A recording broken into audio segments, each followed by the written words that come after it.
Eto na naman ang napakadaming biyaya. Pinagpala na naman kami sa napakaraming isda. Talagang mega jackpot sa tabing dagat. Napakadaming isda bawat hila ng lambat. Kaya't masaya na naman ang lahat. Busog-lusog na naman ang tropa. Sa mga ulam naming sariwa na masarap. Talagang wasak na naman ang bagong saing na bahaw. Sa napakasarap naming ulam na kinilaw, tinola at inihaw.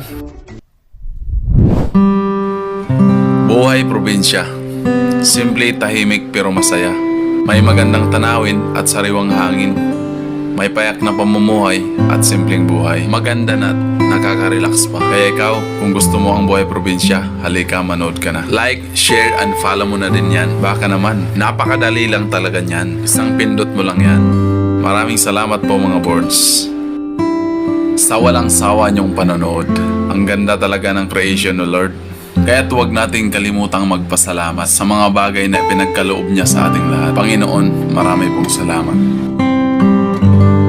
Wasdak mga boards, isang mapagpalang araw na naman sa ating lahat. At syempre, nandito na naman tayo sa tabing dagat. May disagwang bangka nga pala kaming dala. At yung lambat dyan namin ikinarga. At ito na agad ang aming unang area. Yan si Board Sandro, yung lato-lato, hawak-hawak pa. Pagkatapos naming mag-area, sinimulan agad naming maghila. Yan si Board Sandro, magkasama kaming dalawa. Tapos doon naman sa kabilang dulo, si Board Junjun lang mag-isa. Sobrang lakas daw kasi niya, kaya't easy lang sa kanya. Yan, dahan-dahan lang sa paghila. Ilang sandali lang yung lambat malapit ng may sampa. Yung mga isda gumagalaw-galaw na, kitang-kita na talaga. Habang hinihila ng aking mga kasama. Yung mga ibang isda nakakawala pa. Buti na lang marami pa rin yung natira. Yan mga boards, napakadaming biyaya agad sa aming unang area. Sigurado na agad ang pang-ulam ng tropa. Yung mga huli naming isda, malalaking banak, kitang, pusit at saka iba pa. Napakasagana talaga sa mga isda ang dagat dito sa amin. Napakadali lang talaga manghuli ng uulamin. Yan yung mga kasama ko, yung mga isda, sinimulan na nilang ipunin. At huwag kayong mag-alala, yung mga good size lang yung aming dadalhin. Yung maliliit naman, pakawalan lang muna natin. Para sa susunod na paglalambat, marami pa tayong huhulihin. Ganyan lang dapat yung mga lamang dagat wag nating abusuhin. At inilagay na nga ng mga kasama ko ang huli naming isda sa sibot na dala namin. At mag-aarya naman ulit kami para mas lalong dumami ang aming huli. Yung lambat nga namin inayos na ng dalawang kasama ko. Yung asawa nga ni Boards Junjun biglang tumakbo. Nahihiya daw kasi siya sa camera, sabi ni Boards Andro. Baka daw kasi ma-feature siya sa Jessica Soho. At pagkatapos mag-aarya ng dalawa kong kasama, may mga isda agad na nagpakita. At talaga namang malalaki na. Sana nga yung madagdagan pa. Yung ibang isda kasi kumakawala habang yung lambat hinihila. Kaya't minsan kakaunti na lang yung naiisampa. Ayan nga mga boards, may isda na naman ako nakita. At madami-dami daw to, sabi na aking mga kasama. At ilang sandali nga lang yung mga isda sa malayo nagsisitalunan na. Yung ibang isda nga pilit na kumakawala pa. Uuwi na daw muna sila. Baka daw kasi hinahanap na sila ng kanilang mama at saka papa. Kawawa naman, di ba? At ayan na nga, malalaking bangos at banak pala ang aming mga nakuha. Yung mga taong dumaan nga, huminto muna. Manood lang daw muna sila. Yan si Board Sandro, yung isdang nakakawala, hinahabol pa. Tapos ikaw, pinabayaan ka lang niya.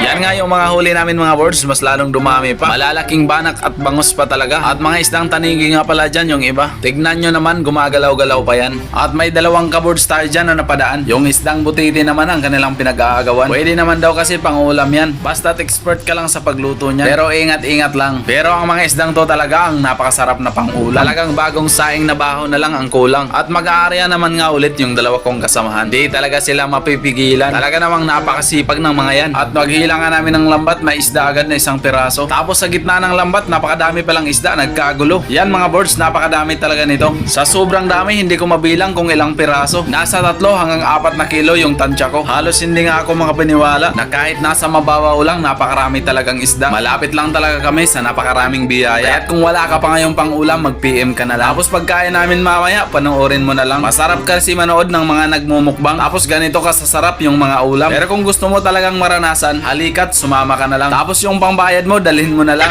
Kala mo naman libre lang. Pero joke lang, talagang libre yan. Pa-Gcash mo na lang yung bayad niyan. Yan, madami na naman kaming huling mga isdang kitang. Kitang-kita nyo naman, fresh pa yan. At talagang masarap yan kahit simpleng luto lang. Masarap yan sa lutong paksiw, tinula o di kaya ihawin mo na lang. Wala ka talagang pagsisisihan. Kaya't yan, pagkatapos namin ng 3 area, sapat na daw yan, sabi ng aking mga kasama. May kasabihan kasi kami na kapag sapat na, tama na. Yan ang lahat mga boards, ang aming mga huli. Magluluto na tayo, nagugutom na kasi kami. Iba't ibang ori nga ng mga isda ang aming mga huli. Grabe, pang ulam lang, sobra talagang dami. At syempre, comment na rin kayo mga boards sa baba kung ano talaga ang pinakamasarap na luto nito sa mga lugar nyo. Mention nyo na rin yung lugar nyo para malaman namin kung saan talaga umabot ang aming video. At syempre mga boards, magluluto na tayo. Gutom na din kasi yung mga kasamahan ko, panigurado. Bago yan, tingnan nyo naman yung mga huli namin dito. At mamili na rin kayo kung alin dyan ang inyong mga paborito. Dito nga pala kami magluluto mga boards. Medyo malayo na malapit sa tabing ilog. Sabay talon sa tubig pagkatapos naming mabusog. At nakahanda na rin pala ang aming mahiwagang kasirola para sa ating napakasarap na tinola. Tapos yung mga pusit pala yan ay para sa kinilaw. Perfect kasi yan pamare sa inihaw at saka sinabaw. Kompleto na rin yan sa mga sangkap para mas lalong sumarap. Yan nga si Board Sandro, yung mga sili pinisa na lang. Masarap daw kasi sa kinilaw yung may kunting anghang. Kaunti lang naman yan, mga 10 piraso lang. Grabe talaga tong si Board Sandro, ang tapang. At pagkatapos niyang timplahan, imikis-mikis na yan instant. Paniguradong napakasarap niyan. At pagkatapos ngang imikis-mikis yung aming kinilaw, kumukulo na rin yung tubig para sa ating sinabaw. At isa-isa na nating nilagay yung mga isda para sa napakasarap nating tinola. Grabe, sobrang sarap niyan. Tignan mo pa lang. Lalo na kapag yung natikman, talagang makakalimutan mo ang iyong pangalan. At ang 4 na pirasong isdang yan, iihawin natin yan. At paluto na nga yung tinola natin mga boards, ilang saglit lang. Napakasarap niyan kahit simpleng timpla lang. Mahilig talaga kami mga boards sa lutong tinola. Bawat higop mo kasi ng sabaw, yung pagod mo napapawi na. Yan yung 4 na pirasong isda, iniihaw. Ilang saglit lang yan, mukbangan na. Ganyan lang kami dito sa probinsya. Kapag gusto naming mag food trip, ay ayayain lang yung tropa. Yan ang nga pala mga boards, yung pagkain natin, kompleto na. Kompleto na yung ulam natin, yung kinilaw, tinola, at saka inihaw. At syempre, hindi mawawala yung isang kalderong bagong saing na bahaw. Sobrang solid talaga, busog-lusog na naman ito ang tropa. At syempre, uunahin ko yung pinaka-paborito kong tinola. Yan si Boards Junjun, napasubo na. Kinilaw lang daw muna yung sa kanya. Pangpalakas daw kasi yan ng resistensya. Yan naman si Boards Sandro, hindi makapag-decide kung saan ang uunahin dyan. Sabi niya, yung 3 putahe, pagsasabayin niya na lang. Para daw all in one. Sarap talaga ng lasa ng inihaw, malinamnam. Sabay subo ng kinilaw na maanghang. Tapos higop ng sabaw para itulak na lang. Sobrang solid talaga mga boards, walang labis, walang kulang. Kaya't kung gusto nyo ng ganitong trip, subukan nyo naman. Kaya't maraming salamat mga boards sa panonood nyo sa mga videos namin ng kabusugan.